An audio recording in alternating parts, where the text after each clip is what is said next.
You are listening to the Hiking Radio Network, where we talk the walk with shows by hikers, about hikers, for everybody.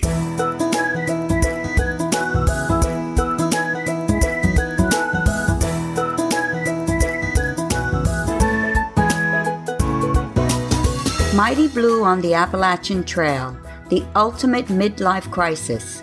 Join Steve and his guests every week as he staggers from Georgia to Maine.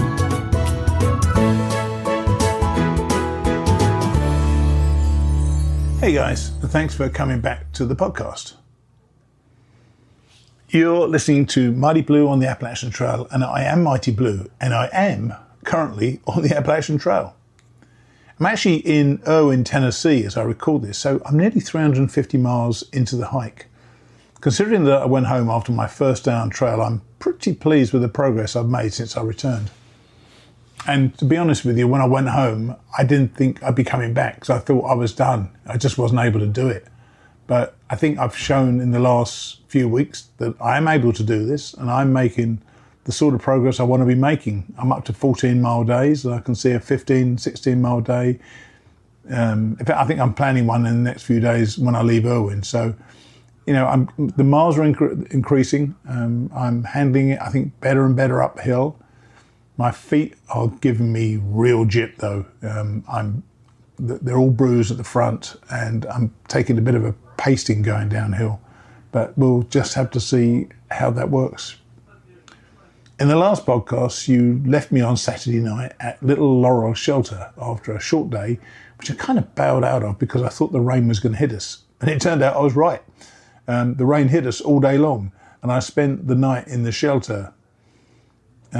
But I knew that I had a 14-mile day the following day if I was going to make my plan work. So that's where we're going to pick up today. Before we hear how that went, let's hear from our sponsor, Polar Steps. If you're heading out on a long hike this year, which I am, I've got something I think you're going to love. It's called Polar Steps.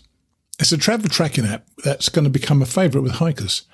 You set your start date, let it run quietly in the background, and it maps your entire journey automatically, all on your own beautiful spinning 3D globe. And don't worry, the tracking feature uses about 4% of your battery on a single charge, so it's not going to kill your phone when you're out there. You can add photos and short journal entries as you go, so your map shows you where you were and your words remind you of what that day actually felt like. There's a light social layer too. Family and friends can follow along, or you can keep it completely private. As every hiker says, hike your own hike.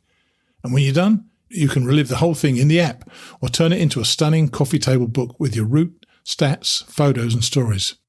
And did I tell you that it's entirely free to download and use? The only time you'll be paying anything is if you decide to turn your trip into a book. That's Polar Steps. Track it now, treasure it forever.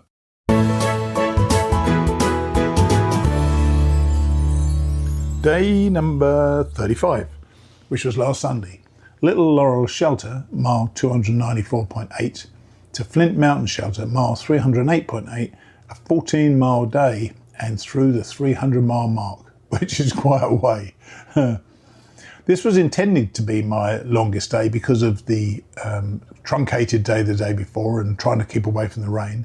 It was going to be a 14-mile effort. We all got up and around 6, had breakfast, chatted, and I discovered something really special about the shelter. You want to know what it is? It is the worst privy I've experienced so far. It looks okay as you approach it, and then it looks like it's kind of leaning on a bit of an angle. The door was, I don't know how detailed I can get here, but maybe I've talked about privies too much, but the door was wide open, which is fine.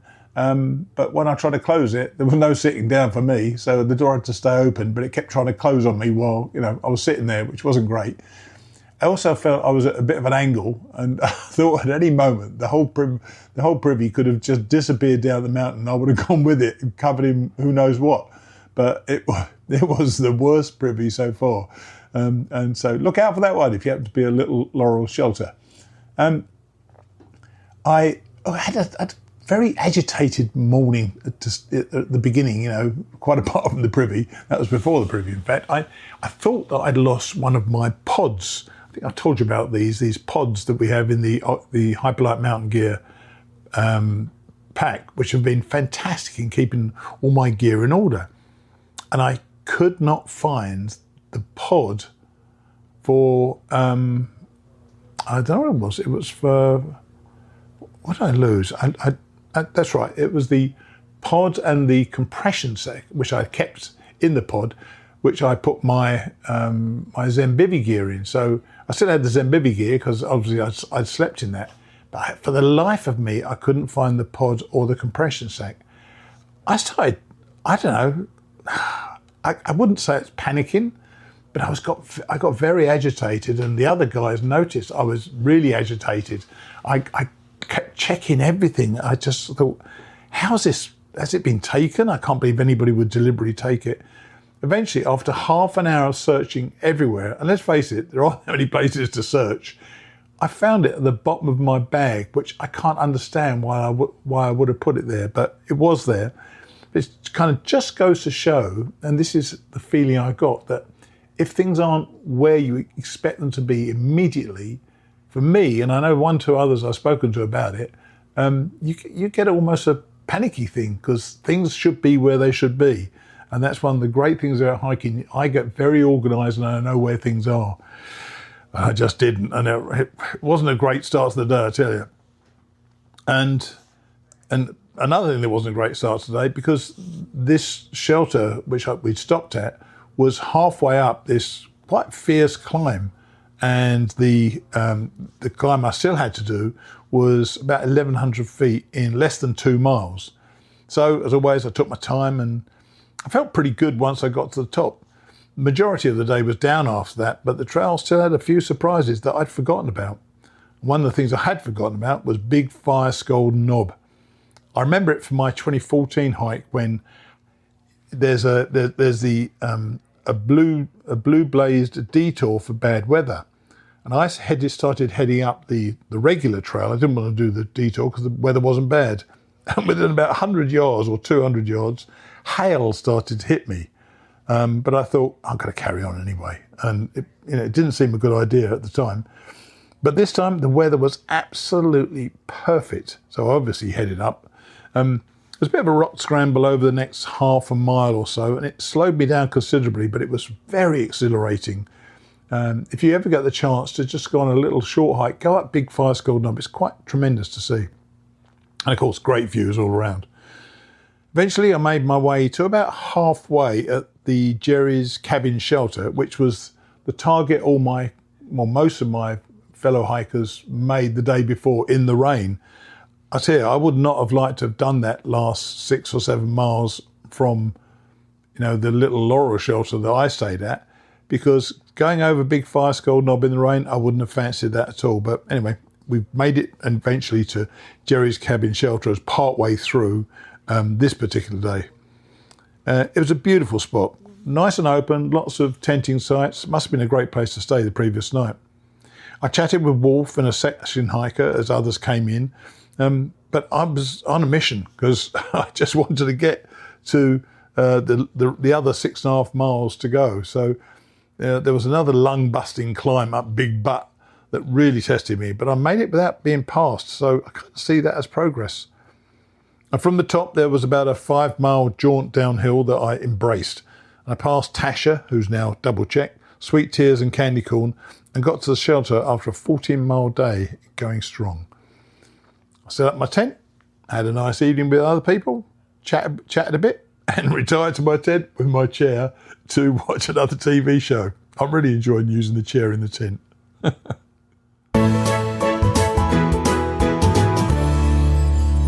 Day number 36, which is Monday, Flint Mountain Shelter, mile 308.8 to Sam's Gap, mile 319.9 and 11.1 mile day. It was an easy downhill to take us out of the forest and to a road where there was no trail magic. Oh my gosh, I don't know why I expect it these days. Haven't had trail magic for about 100 miles. I crossed a stile and I found myself walking through a meadow for a while before a short uphill through the woods once more and down the other side, where when I was in the woods I could start hearing some very loud, very aggressive dogs. And I know I shouldn't, but and I know people love dogs. I don't, because I'm scared of them. Back in 2014, some of you may remember, I got bitten by a dog and I had to leave the trail for about, I don't know, a week, 10 days, something like that. And I've been scared of them ever since. I was actually bitten by a hiker's dog somewhere just out of Petersburg, and my leg started getting worse and worse. And after about 5 days, I decided to go to urgent care. I was about to go into the hike that takes you from Four Pines Hostel to Daleville, a 25-mile hike which takes you McAfee Knob and Tinker Cliffs. And when I went to the urgent care, because I was about to go into the woods, and I thought to myself, I just don't feel right about this leg. So when I went to urgent care in Blacksburg, Virginia, they said to me, you would never have made it. So I'm glad I listened to my body then. So I've always had this thing about dogs ever since then, and I am nervous about them. But because of the twisting nature of the path, I could never determine in which direction the sound of the dogs was coming from. And as I descended to the road, the sound got louder, and I started to think about how I could react if I encountered these dogs. I was kind of imagining them sort of running up to me and, I don't know, biting me, and I don't know what I'd do, to be honest with you. It was one of the most stressful parts of the hike so far. And at the road, I almost peeked out of the woods to see if dogs were around, and hurried across, disappearing straight back into the woods. Fortunately, there was a long climb, and I soon lost the sound of the dogs going up, and it was about a 1,000-foot climb. But even saying that seems daunting. 1,000 feet, that's quite a lot. Yet I've rationalised these climbs in a way that accepts them as just obstacles just to be managed. Like every other part of the hike, day-to-day management assumes more importance as the hike goes on. Learning how to manage all aspects of your hike, I'm sure, gives you an exponentially better chance of achieving success. And I say, I've rationalised these climbs in my mind. I know they're going to hurt. I know I'm going to stop very often, but they're just a part of the management of my hike, and that is the way I'm going to do these things.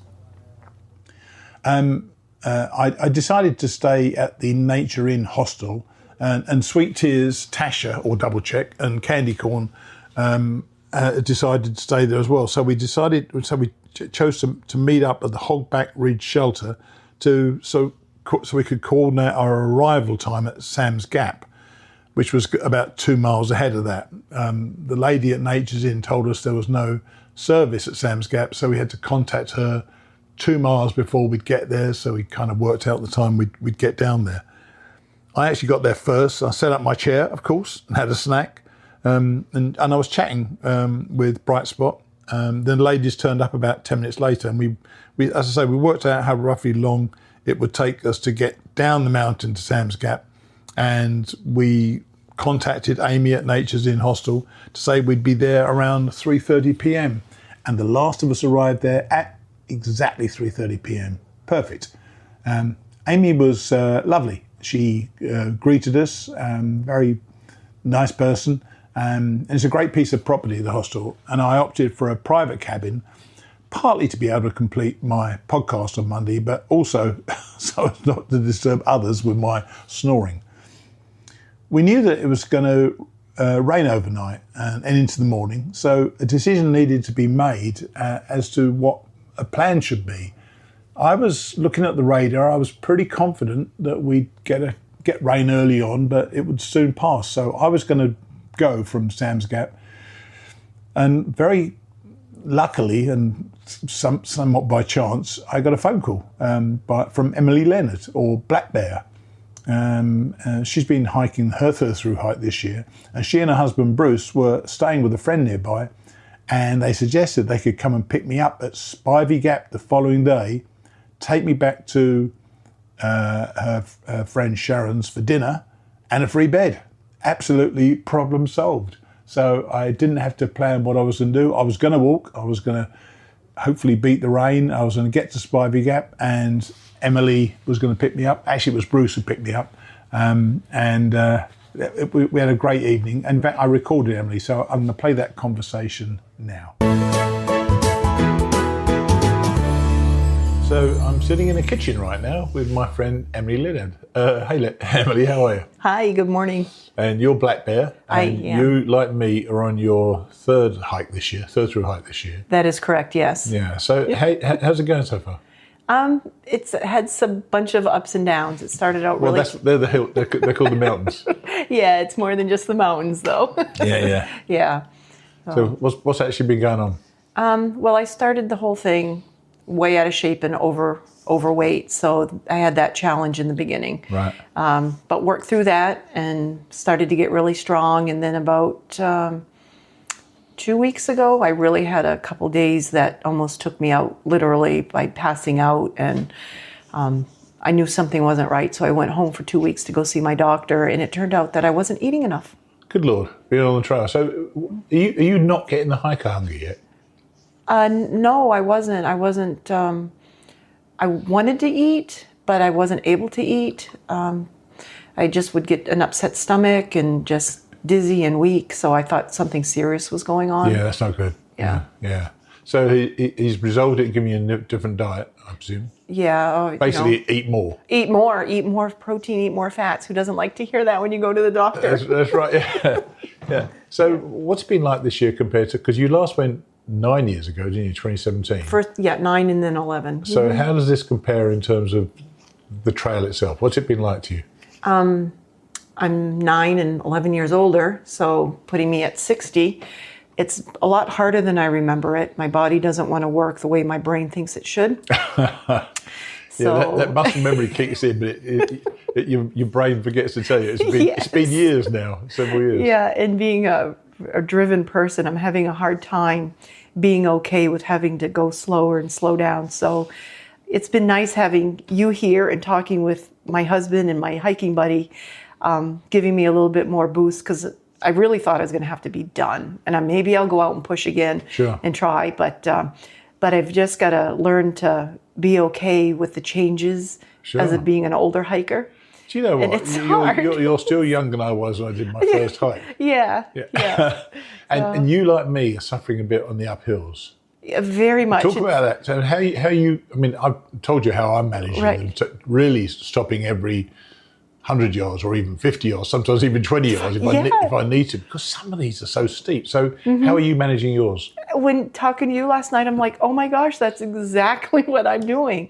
I literally will go sometimes 25 feet. I'll say, okay, if I can get to that blaze, I'll look at the white blaze. If I can get to that white blaze, I can lean on that tree, catch my breath, 10, 15 seconds, and then I go on. And it's just so difficult. But I was thinking, oh my gosh, what is wrong with me? But after talking with you, I'm thinking, well, maybe there isn't anything wrong with me. No, I've seen others do it as well.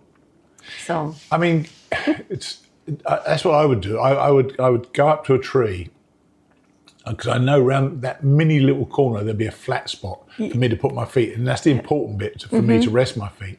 And when I thought about it, I'm stopping for 15, 20 seconds, as you say, and then you go on. So even if you did that 10 times, that's 3 minutes you're wasting. Yeah. So there's nothing really. Right. Let's face it, in the stretch of, yesterday I went up 6 miles, 6 miles going up basically.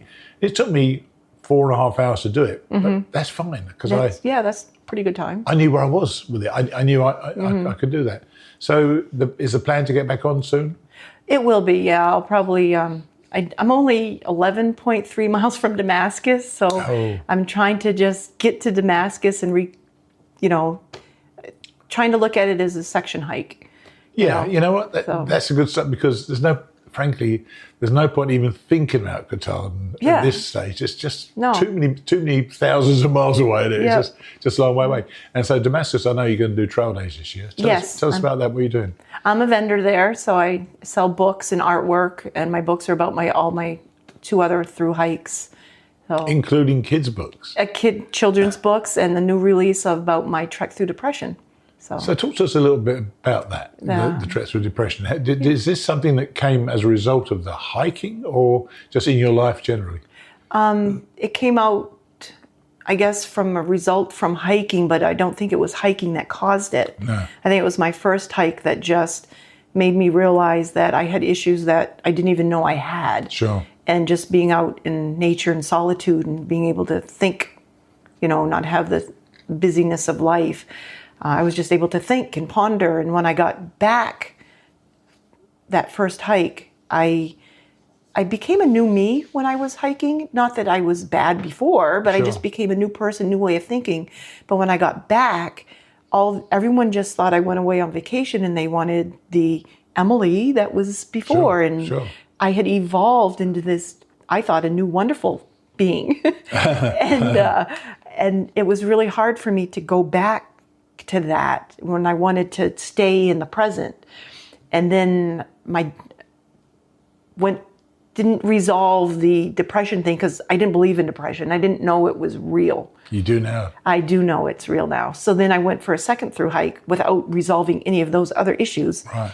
So then I had a double whammy, being, because you do get post-trail depression, all those happy endorphins are That's right. They're not there anymore. Flooding through your body. So I did that a second time. And then my dad died on the second hike. Right. So then I had to deal with all that. And I just went into a huge slump for about 9 years. And I know that you're speaking at Trail Days about depression, and I think it is a very real thing. People don't think it's real, but this book coming out, I guess, is a pointer that in your mind that thought has changed. This is real, and you've now developed strategies for how to cope with this, well, haven't you? Yes. Yeah. Are you feeling better about it now? Oh yeah, I feel completely fine. I feel like I've gone through it and I can help other people with it now.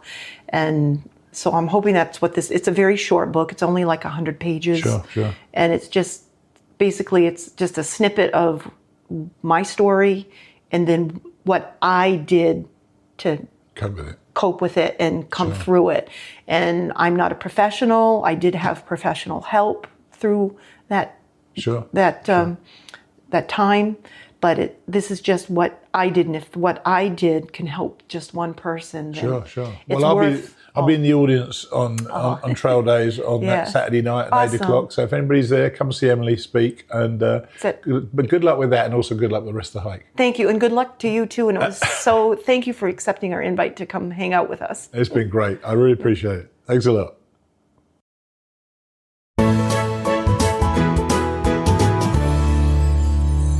Day number 37, which was Tuesday, Sam's Gap, mile 319.9 to Spivey Gap, mile 333.5, a 13.6 mile day. As I woke up on the morning, on Tuesday morning, I knew that the plan was that Bruce was going to come and pick me up at Spivey Gap. I hadn't realised, by the way, how far he had to drive to pick me up. It was about 45 minutes, so I really appreciated that he was going to do that. And I had to estimate how long it would take me to walk 13.6 miles, I guess. So Bruce was working himself that day, so the offer was he'd pick me up around 4:30 p.m, which meant I needed to do it in 8 hours, which, looking at the radar, which was more up to date, obviously, on the morning of Tuesday, I could see that the rain was coming through, and it started raining heavily about 4 a.m. I could hear it on the tin roof outside the cabin, and it was coming down quite heavily then. By the time I got up about 6:30, it was calmer, but it's still raining. And looking at the radar, I could see it was going to move out by about 9:30. So some people were staying, taking a day off there or doing something different. But in the event, only one other hiker took the 8 a.m. shuttle with me back to, I was going to Sam's Gap. They were going somewhere else. I'm not too sure where. And when I started out, as Amy dropped me off at Sam's Gap, the rain wasn't too bad at all, and I was quite hopeful that it was soon going to go. I had my rain jacket on, which, when you're going uphill and you're sweating, that's tough. But I had a rain jacket on, I had a hat on, I had my hiking kilt, which has been very effective so far as well. There's an initial climb out of Sam's Gap, and I knew this was going to be quite a long climb to do, for most of the morning. And the initial climb was great, but then there was a long flat and then down. And the only reason a trail goes down is for it to go up again the other side, unfortunately.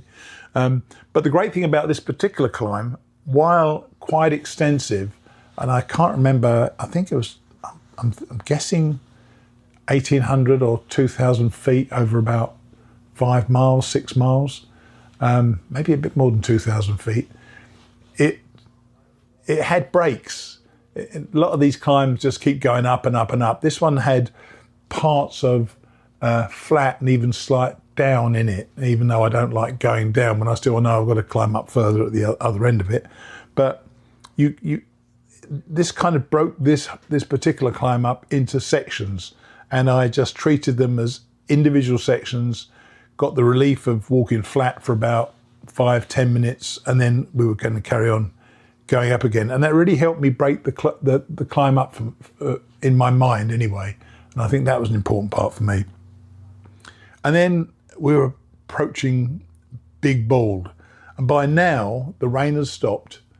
And the balds are the most magical feature in the south. They're just meadows at the top of mountains. They're remarkable to go over. I went over Max Patch the other day and so on.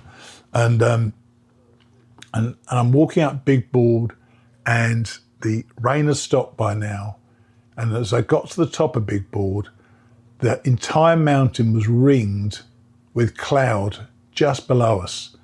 And I could see cloud literally at a 360-degree view all the way around. And I had this magnificent sight of, I was above the cloud. And it reminded me that to get these fantastic views, you've got to walk there. There are no options.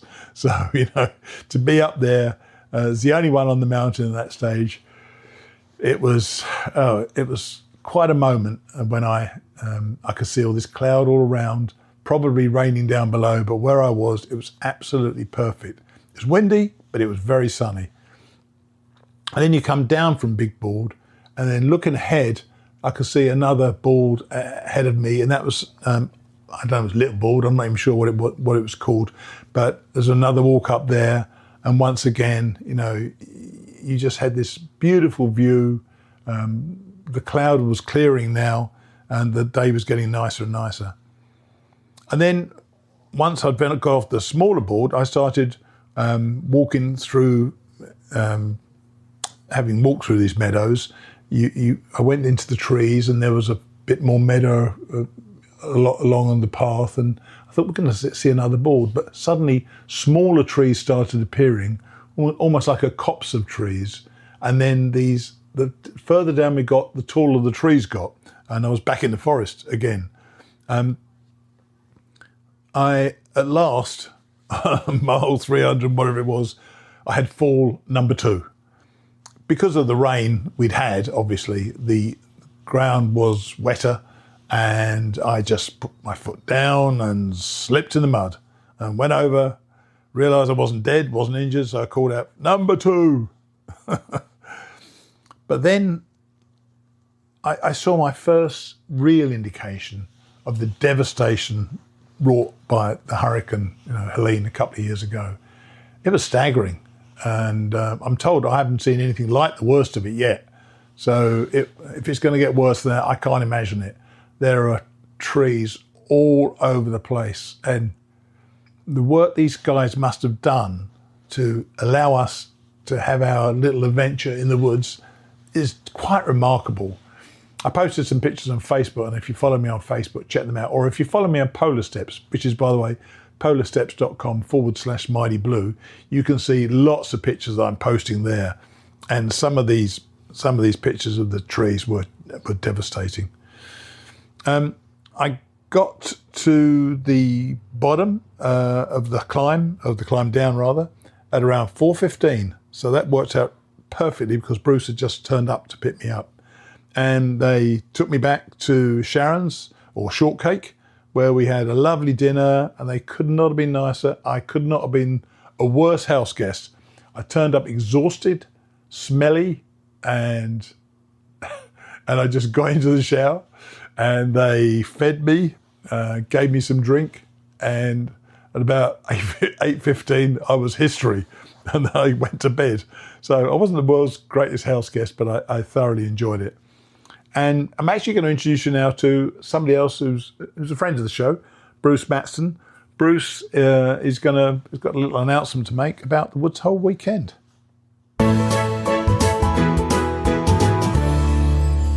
Hey Bruce, how are you? Hey, I am doing really well. It looks like you're doing really well. Well, I'm still walking. I'm 350 miles in nearly. I'm at Irwin. I'm at Uncle Johnny's. So looking at the rebuilt Uncle Johnny's, and the room I've got is quite nice. So I'm kind of looking forward to it That's good. tonight. How are you going to get across that river? Well, I spoke to the ATC. Funny you should mention that. I spoke to the ATC yesterday, and they say there's a 3.5 mile detour which you can take if you want, but you can also just get a shuttle around there, and it counts just the same. So I'm going to take the shuttle. Okay. Because effectively the trail starts where the bridge used to be, goes across the water, and carries on from there. So that's it takes you all the way over to where the church is. But there's no bridge there, so that's where it goes. Yeah, I've seen those pictures. Uncle Johnny looks like they did a good job. They have. They've done a real good job. They've got great resupply, so I'm looking forward to that. But that wasn't the reason I had you on. Now, I know you've been doing the Woods Hole weekend for some years, and you want to talk about it again. So when's it all going to happen? Sure. Yeah. For anybody who doesn't know, and most of your listeners, I think, do know, but the Woods Hole weekend is a weekend at the Woods Hole Hostel in Southwest Virginia, not too far from Pearisburg. We've been doing it for a number of years, and each year we bring in about a dozen prospective thru hikers, people who have been dreaming about or planning to do a thru hike. And we spend, about 3 days, but a couple of days and a half a day in the field, and then a lot of class work talking about everything that goes into planning and executing a hike, a thru hike. And you, of course, have been a part of most of those, and we're eager to have you back this fall. This week, this year, as long as I finish on time. Yeah. Well, we're going to make sure you do, because everybody would like to see you at Woods Hole. So it's Tell everybody the setup itself, though. Actually, probably first tell when it actually is, because I know, and it's quite early in October, isn't it? It's going to be September 16th to September 20th. Oh. That's a Thursday, Friday, Saturday, Sunday. And basically the way it works is Thursday, people show up ready to head into the woods with their pack fully packed.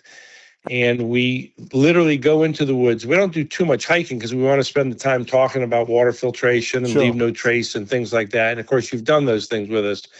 So we do a short amount of walking. During the walk, we talk a little bit about trail design. We talk a little bit about use of trekking poles.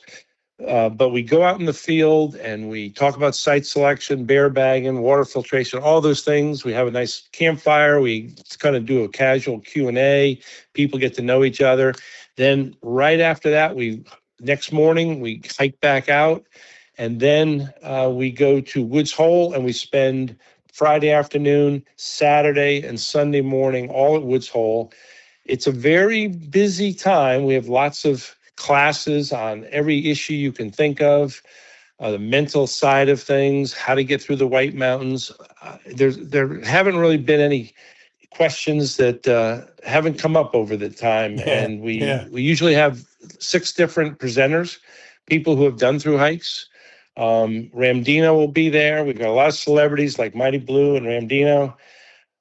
We usually have just as many female through hikers as we do male, because we often have about an even mix of hikers. Not that we select that way, but each year it seems like it's about an even mix, 7-5. And so people who are thinking about it, these are experienced people who have done this, and all they care about is sharing their experiences and helping you think through your plan so that you can get to the finish line. Because So as Bruce, everyone knows, hang on. I want to ask yeah, about that. The people who are coming.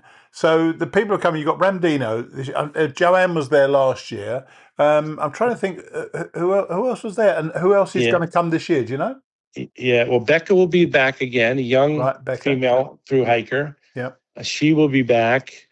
And Garmin, Joanne, she is going to Norway, and we're going to miss her. All right. So we still have a player to be named later with the staff. And you'll remember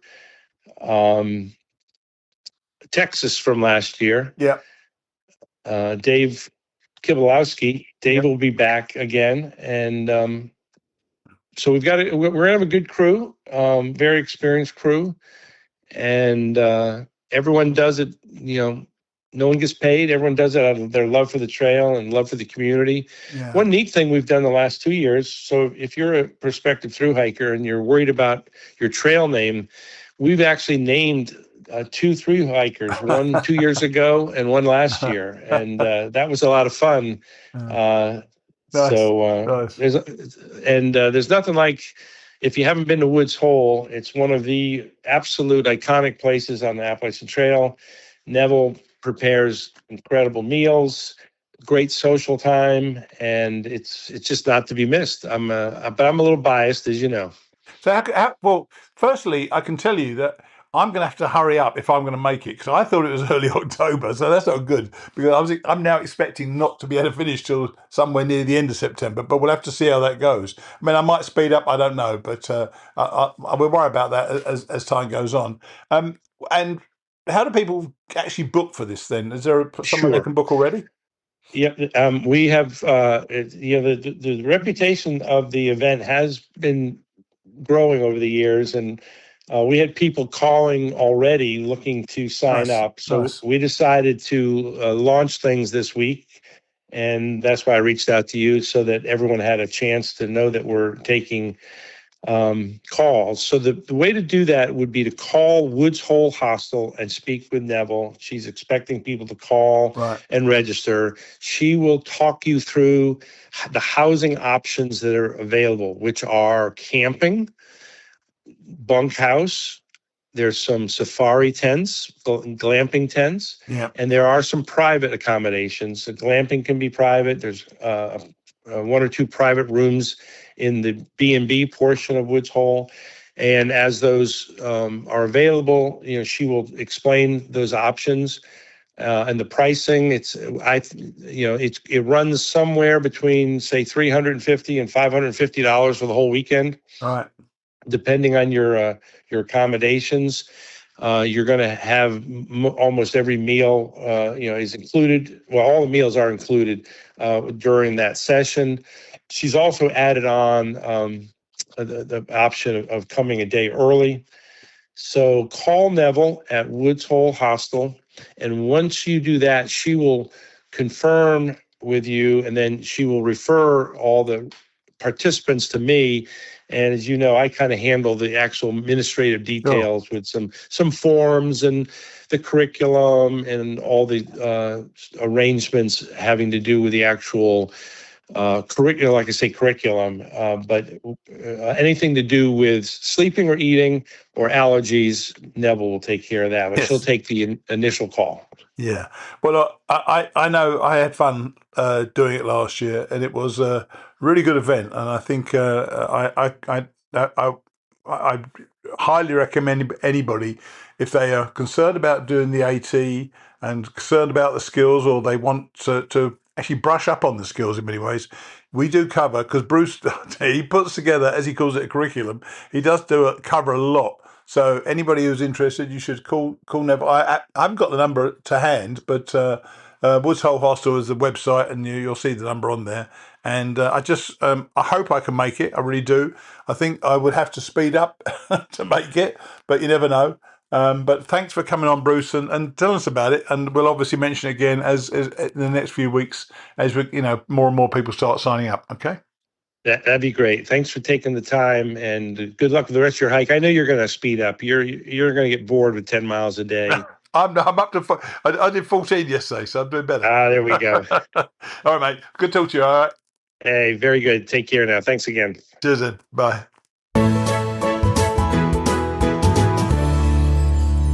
Bruce didn't actually have the number for Woods Hole to hand when we spoke, but I've since checked it out, and it is 540-921-3444. So if you'd like to come and join the group at the Woods Hole weekend, give Neville a call and book your place. You really won't regret it. I can tell you, it is such a great event. So, another 3 days in the book, and I'm closing in on 350 miles. I've got to say, my feet are taking a pasting on the way down some of these mountains, but by adapting the way in which I walk on certain ground, I seem to be able to make the downhill despite the pain in my toes. Quite how long that will go on for, I couldn't tell you. I said to someone the other day, I can't wait for my feet to go numb so I won't feel the pain anymore. Probably not the doctor's answer, I'd imagine, but I think it's my way of dealing with it. I'll see you next time.